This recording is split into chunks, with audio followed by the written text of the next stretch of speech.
The Radio Memories Network is brought to you in part by Liberated Syndication, podcast publishing made easy, libsyn.com. That's libsyn.com. You're listening to Horror Old Time Radio. Algernon Blackwood's Chilling Tale, read in 4 parts by Roger Allen. First published in 1907 and described as one of the finest supernatural stories ever. When the narrator and his companion camp on a remote island, they think they see a body in the water and a man calling to them. But that's just the start of this clawing, claustrophobic tale of suspense and mounting terror.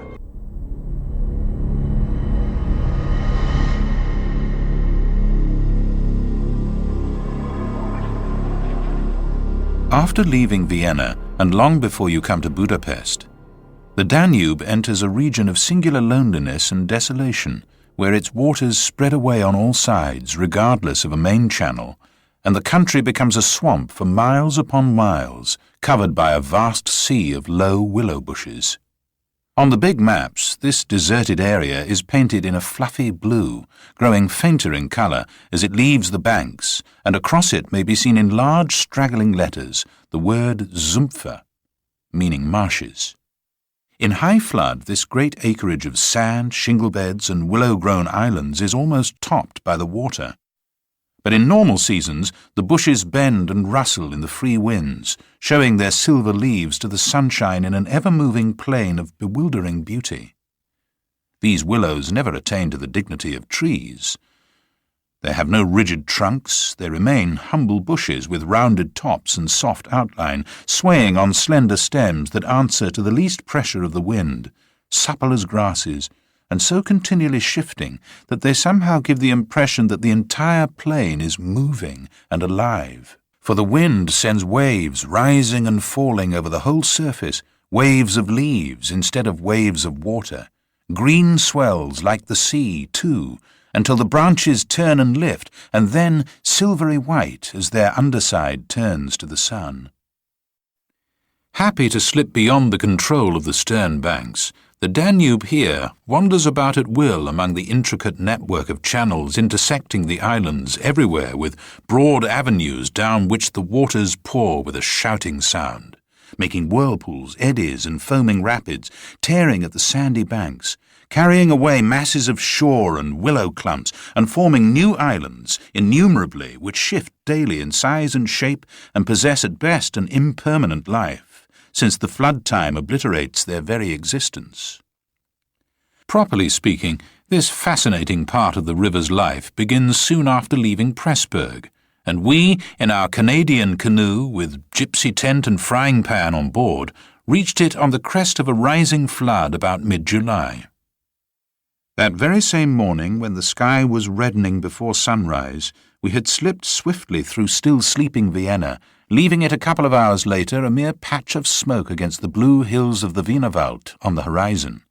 We had breakfasted below Fischerament on a grove of birch trees roaring in the wind, and then had swept on the tearing current past Ort, Heinberg, Petronell, the old Roman Carnuntum of Marcus Aurelius, and so under the frowning heights of Telsen, on a spur of the Carpathians, where the march steals in quietly from the left and the frontier is crossed between Austria and Hungary. Racing along at 12 kilometres an hour soon took us well into Hungary, and the muddy waters, sure sign of flood, sent us aground on many a shingle bed and twisted us like a cork in many a sudden belching whirlpool before the towers of Pressburg, Hungarian Pozsony, showed against the sky. And then the canoe, leaping like a spirited horse, flew at top speed under the grey walls, negotiated safely the sunken chain of the Fliegende Brücke ferry, turned the corner sharply to the left, and plunged on yellow foam into the wilderness of islands, sandbanks, and swampland beyond, the land of the willows. The change came suddenly, as when a series of bioscope pictures snaps down on the streets of a town and shifts without warning into the scenery of lake and forest. We entered the land of desolation on wings, and in less than half an hour there was neither boat, nor fishing hut, nor red roof, nor any single sign of human habitation and civilization within sight.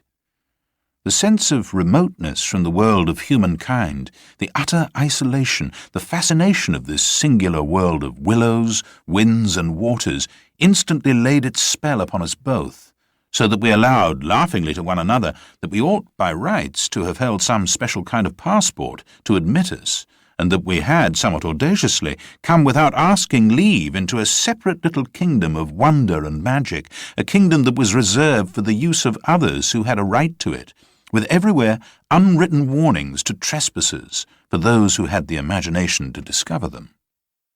Though still early in the afternoon, the ceaseless buffetings of a most tempestuous wind made us feel weary, and we at once began casting about for a suitable camping ground for the night.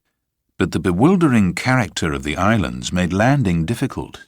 The swirling flood carried us inshore and then swept us out again. The willow branches tore our hands as we seized them to stop the canoe, and we pulled many a yard of sandy bank into the water before at length we shot with a great sideways blow from the wind into a backwater and managed to beach the bows in a cloud of spray. Then we lay, panting and laughing after our exertions on the hot yellow sand, sheltered from the wind, and in the full blaze of a scorching sun, a cloudless blue sky above, and an immense army of dancing, shouting willow bushes closing in from all sides, shining with spray and clapping their 1,000 little hands as though to applaud the success of our efforts. "What a river!" I said to my companion, thinking of all the way we had travelled from the source in the Black Forest, and how he had often been obliged to wade and push in the upper shallows at the beginning of June. "Won't stand much nonsense now, will it?" he said, pulling the canoe a little farther into safety up the sand and then composing himself for a nap. I lay by his side, happy and peaceful in the bath of the elements, water, wind, sand, and the great fire of the sun, thinking of the long journey that lay behind us, and of the great stretch before us to the Black Sea, and how lucky I was to have such a delightful and charming travelling companion as my friend the Swede.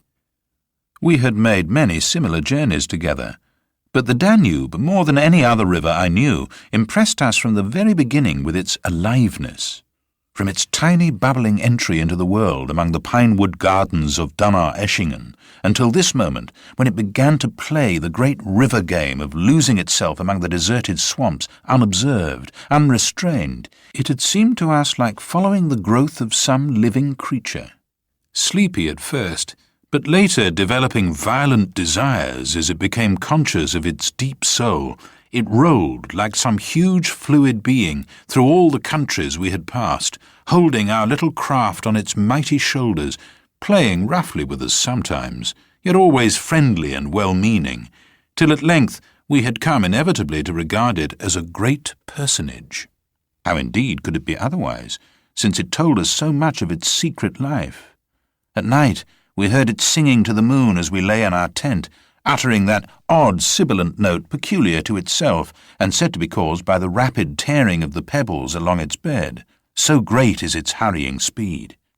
We knew, too, the voice of its gurgling whirlpools, suddenly bubbling up on a surface previously quite calm, the roar of its shallows and swift rapids, its constant steady thundering below all mere surface sounds, and that ceaseless tearing of its icy waters at the banks. How it stood up and shouted when the rains fell flat upon its face, and how its laughter roared out when the wind blew upstream and tried to stop its growing speed. We knew all its sounds and voices, its tumblings and foamings, its unnecessary splashing against the bridges, that self-conscious chatter when there were hills to look on, the affected dignity of its speech when it passed through the little towns, far too important to laugh. And all these faint, sweet whisperings when the sun caught it fairly in some slow curve and poured down upon it till the steam rose. It was full of tricks, too, in its early life before the great world knew it. There were places in the upper reaches among the Swabian forests when yet the first whispers of its destiny had not reached it, where it elected to disappear through holes in the ground, to appear again on the other side of the porous limestone hills and start a new river with another name, leaving, too, so little water in its own bed that we had to climb out and wade and push the canoe through miles of shallows. And a chief pleasure in those early days of its irresponsible youth was to lie low, like Brer Fox, just before the little turbulent tributaries came to join it from the Alps, and to refuse to acknowledge them when in, but to run for miles, side by side, the dividing line well marked, the very levels different, the Danube utterly declining to recognize the newcomer. Below Passau, however, it gave up this particular trick, for there the Inn comes in with a thundering power impossible to ignore, and so pushes and incommodes the parent river that there is hardly room for them in the long twisting gorge that follows, and the Danube is shoved this way and that against the cliffs, and forced to hurry itself with great waves and much dashing to and fro in order to get through in time. And during the fight, our canoe slipped down from its shoulder to its breast, and had the time of its life among the struggling waves. But the Inn taught the old river a lesson, and after Passau it no longer pretended to ignore new arrivals. This was many days back, of course, and since then we had come to know other aspects of the great creature, and across the Bavarian wheat plain of Straubing she had wandered so slowly under the blazing June sun that we could well imagine only the surface inches were water, while below there moved, concealed as by a silken mantle, a whole army of undines, passing silently and unseen down to the sea, and very leisurely too, lest they be discovered. Much, too, we forgave her because of her friendliness to the birds and animals that haunted the shores. Cormorants lined the banks in lonely places, in rows like short black palings. Grey crows crowded the shingle beds. Storks stood fishing in the vistas of shallower water that opened up between the islands, and hawks, swans, and marsh birds of all sorts filled the air with glinting wings and singing, petulant cries. It was impossible to feel annoyed with the river's vagaries after seeing a deer leap with a splash into the water at sunrise and swim past the bows of the canoe. And often we saw fawns peering at us from the underbrush, or looked straight into the brown eyes of a stag as we charged full tilt around a corner and entered another reach of the river. Foxes, too, everywhere haunted the banks, tripping daintily among the driftwood and disappearing so suddenly that it was impossible to see how they managed it. But now, after leaving Pressburg, everything changed a little, and the Danube became more serious. It ceased trifling. It was halfway to the Black Sea, within seeming distance almost of other, stranger countries where no tricks would be permitted or understood. It became suddenly grown up, and claimed our respect, and even our awe. It broke out into 3 arms, for one thing, that only met again 100 kilometres farther down, and for a canoe there were no indications which one was intended to be followed. "If you take a side channel," said the Hungarian officer we met in the Pressburg shop while buying provisions, "you may find yourselves, when the flood subsides, 40 miles from anywhere, high and dry, and you may easily starve.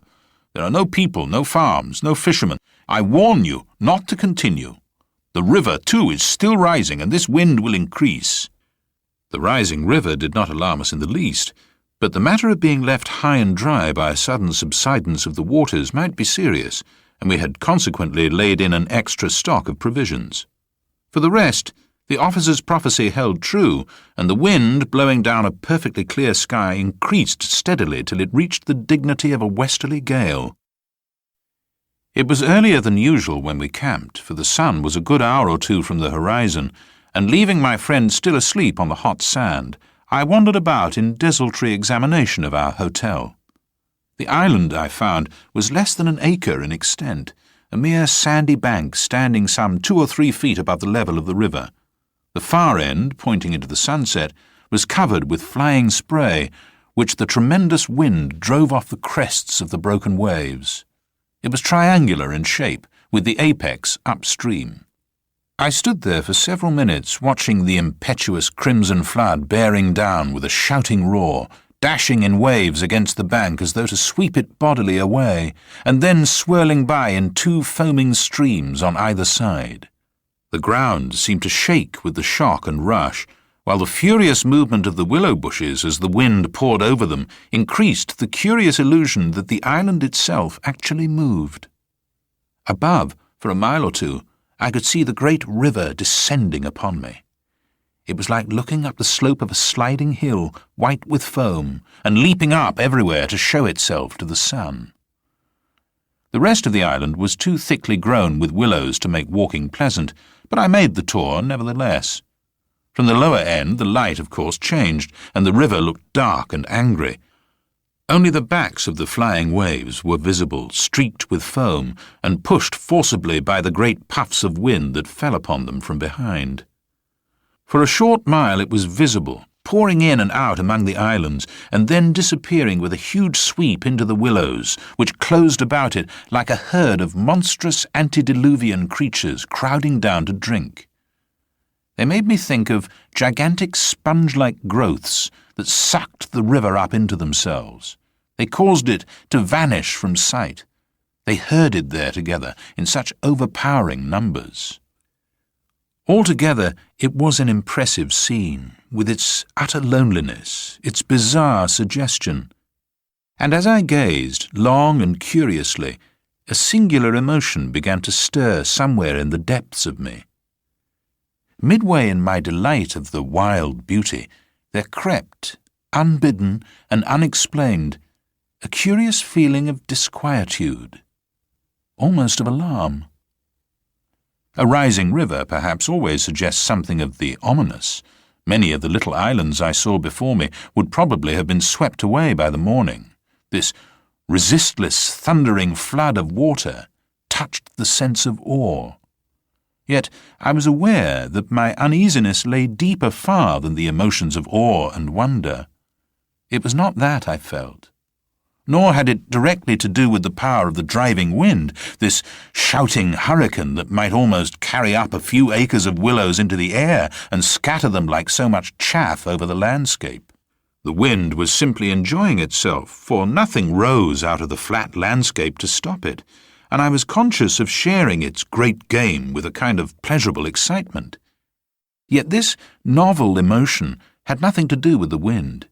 Indeed, so vague was the sense of distress I experienced that it was impossible to trace it to its source and deal with it accordingly, though I was aware somehow that it had to do with my realization of our utter insignificance before this unrestrained power of the elements about me. The huge grown river had something to do with it too, a vague, unpleasant idea that we had somehow trifled with these great elemental forces in whose power we lay helpless every hour of the day and night. For here, indeed, they were gigantically at play together, and the sight appealed to the imagination.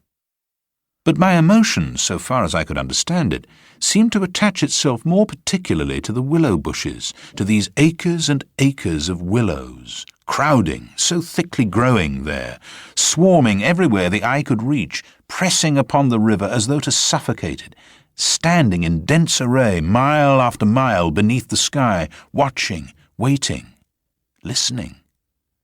And, apart quite from the elements, the willows connected themselves subtly with my malaise, attacking the mind insidiously somehow by reason of their vast numbers, and contriving in some way or other to represent to the imagination a new and mighty power, a power, moreover, not altogether friendly to us. Great revelations of nature, of course, never fail to impress in one way or another, and I was no stranger to moods of the kind. Mountains overawe, and oceans terrify, while the mystery of great forests exercises a spell peculiarly its own. But all these, at one point or another, somewhere link on intimately with human life and human experience. They stir comprehensible, even if alarming, emotions. They tend, on the whole, to exalt. With this multitude of willows, however, it was something far different, I felt.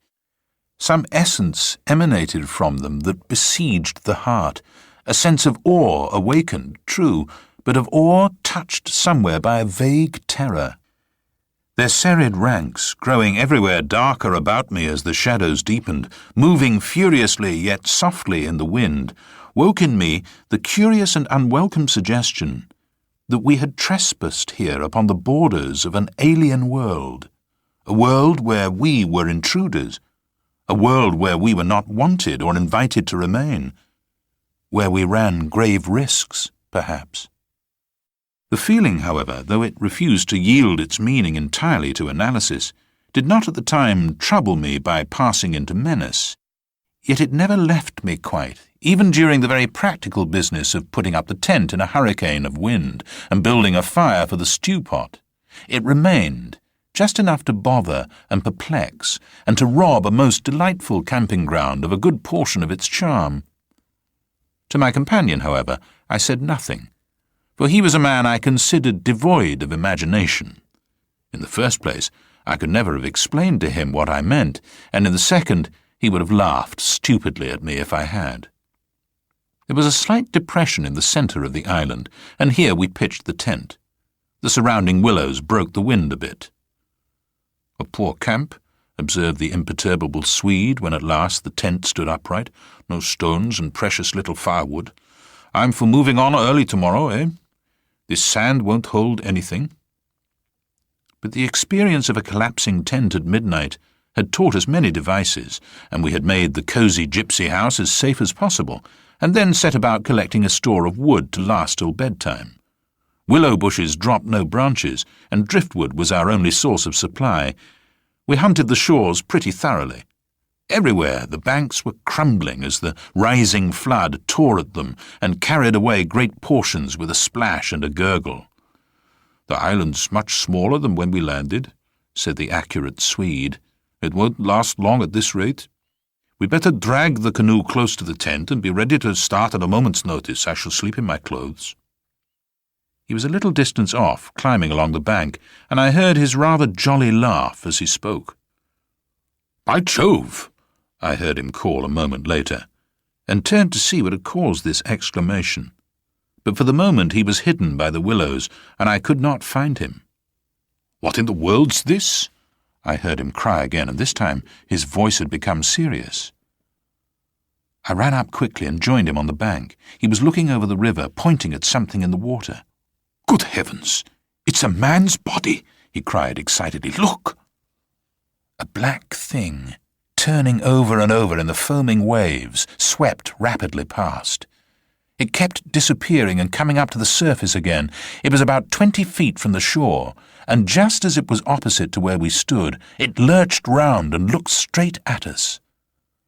We saw its eyes reflecting the sunset and gleaming an odd yellow as the body turned over. Then it gave a swift, gulping plunge and dived out of sight in a flash.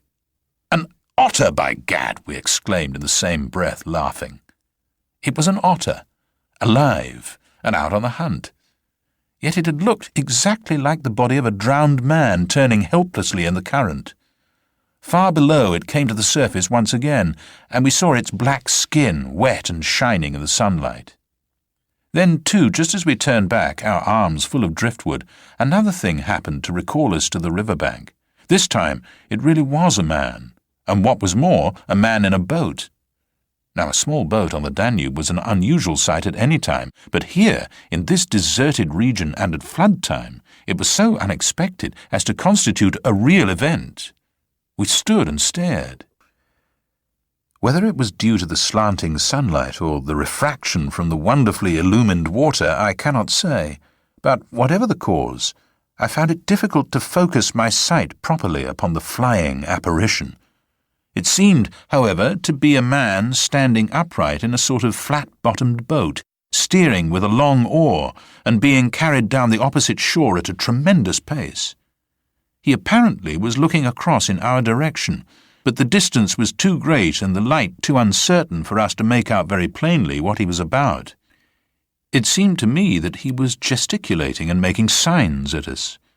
His voice came across the water to us, shouting something furiously, but the wind drowned it so that no single word was audible. There was something curious about the whole appearance, man, boat, signs, voice, that made an impression on me out of all proportion to its cause. "He's crossing himself," I cried. "Look, he's making the sign of the cross." "I believe you're right," the Swede said, shading his eyes with his hand and watching the man out of sight.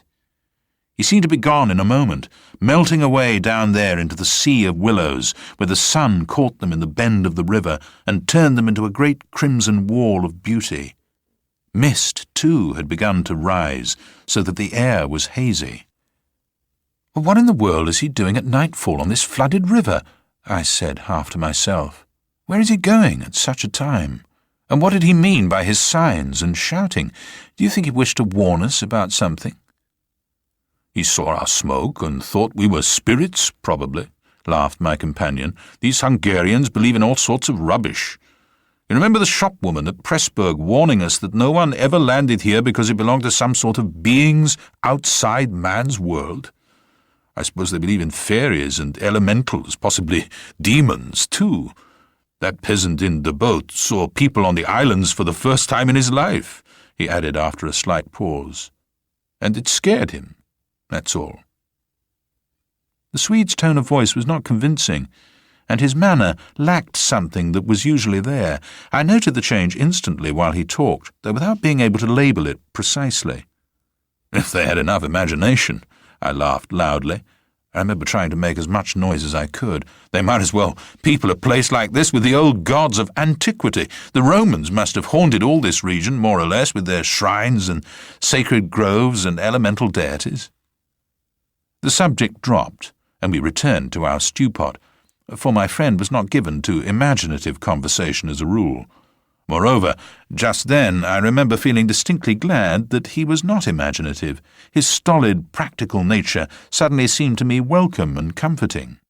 It was an admirable temperament, I felt. He could steer down rapids like a red Indian, shoot dangerous bridges and whirlpools better than any white man I ever saw in a canoe.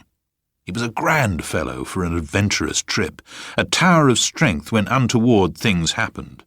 I looked at his strong face and light curly hair as he staggered along under his pile of driftwood, twice the size of mine, and I experienced a feeling of relief. Yes, I was distinctly glad just then that the Swede was what he was, and that he never made remarks that suggested more than they said. "The river's still rising, though," he added, as if following out some thoughts of his own and dropping his load with a gasp. "This island will be under water in 2 days if it goes on." "I wish the wind would go down," I said. "I don't care a fig for the river." The flood, indeed, had no terrors for us. We could get off at 10 minutes' notice, and the more water the better we liked it. It meant an increasing current and the obliteration of the treacherous shingle beds that so often threatened to tear the bottom out of our canoe. Contrary to our expectations, the wind did not go down with the sun. It seemed to increase with the darkness, howling overhead and shaking the willows round us like straws. Curious sounds accompanied it sometimes, like the explosion of heavy guns, and it fell upon the water and the island in great flat blows of immense power. It made me think of the sounds a planet must make, could we only hear it, driving along through space. But the sky kept wholly clear of clouds, and soon after supper the full moon rose up in the east and covered the river and the plain of shouting willows with a light like the day. We lay on the sandy patch beside the fire, smoking, listening to the noises of the night round us, and talking happily of the journey we had already made, and of our plans ahead. The map lay spread in the door of the tent, but the high wind made it hard to study, and presently we lowered the curtain and extinguished the lantern. The firelight was enough to smoke and see each other's faces by, and the sparks flew about overhead like fireworks. A few yards beyond, the river gurgled and hissed, and from time to time a heavy splash announced the falling away of further portions of the bank. Our talk, I noticed, had to do with the faraway scenes and incidents of our first camps in the Black Forest, or of other subjects altogether remote from the present setting, for neither of us spoke of the actual moment more than was necessary, almost as though we had agreed tacitly to avoid discussion of the camp and its incidents. Neither the otter nor the boatman, for instance, received the honour of a single mention, though ordinarily these would have furnished discussion for the greater part of the evening. They were, of course, distinct events in such a place. The scarcity of wood made it a business to keep the fire going, for the wind that drove the smoke in our faces wherever we sat helped at the same time to make a forced draught. We took it in turn to make some foraging expeditions into the darkness, and the quantity the Swede brought back always made me feel that he took an absurdly long time finding it. For the fact was, I did not care much about being left alone. and yet it always seemed to be my turn to grub about among the bushes or scramble along the slippery banks in the moonlight. The long day's battle with wind and water, such wind and such water, had tired us both, and an early bed was the obvious programme. Yet neither of us made the move for the tent. We lay there, tending the fire, talking in desultory fashion, peering about us into the dense willow bushes and listening to the thunder of wind and river. The loneliness of the place had entered our very bones, and silence seemed natural, for after a bit the sound of our voices became a trifle unreal and forced. Whispering would have been the fitting mode of communication, I felt, and the human voice, always rather absurd amid the roar of the elements, now carried with it something almost illegitimate. It was like talking out loud in church, or in some place where it was not lawful, perhaps not quite safe, to be overheard. The eeriness of this lonely island, set among a million willows, swept by a hurricane, and surrounded by hurrying deep waters, touched us both, I fancy. Untrodden by man, almost unknown to man, it lay there beneath the moon, remote from human influence, on the frontier of another world, an alien world, a world tenanted by willows only and the souls of willows. And we, in our rashness, had dared to invade it, even to make use of it. Something more than the power of its mystery stirred in me as I lay on the sand, feet to fire, and peered up through the leaves at the stars.